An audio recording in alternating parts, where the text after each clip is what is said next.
I will always be honest with the public. It's my style. How much longer are we going to talk about these things without actually doing something to help people? And already in the space of a few days, I've made a number of moves that will deal with some of these challenges, although I appreciate there's a lot more to do.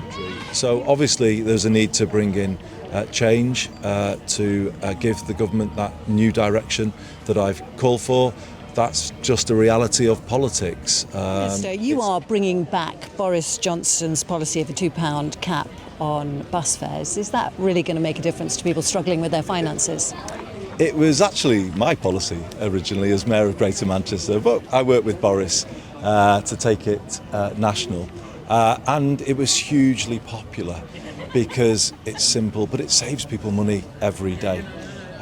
So I think it will really help people with the cost of living pressures they're facing. It's there for the whole of 2027, and I think it will put money in people's pockets. On the wider spending priorities of your government, you've said you're committed to the fiscal rules, yet you've already said you want to reform social care, you want to build more council houses, you've committed to spending more money on defence. Are you going to be honest with the public that you can't do those things you're promising without either more borrowing or raising taxes? I will always be honest with the public. It's my style.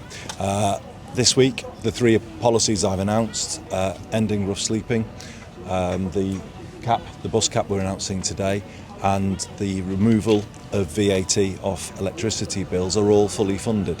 And that's the way I will go. And people will say, well, how? I've reprioritised. The public's priority is reducing cost of living pressures. And that's what I'm doing. I'm taking a difficult look at some of the things that the government was committed to, digital ID being one example, and reprioritising. And I think that's what people would expect me to do coming into this job. When you talk about council housing, it's about putting greater priority on council housing. The government had already allocated £39 billion to housing over 10 years.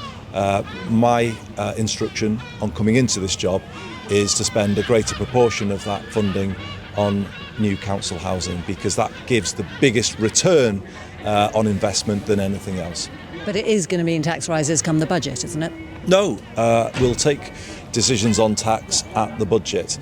This is about reprioritising in this phase. As I say, going to the public's priorities, the cost of living crisis, the housing crisis.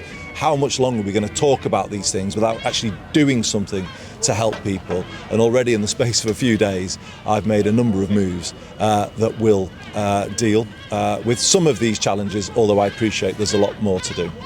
You also said on Monday that the complaint you heard most often on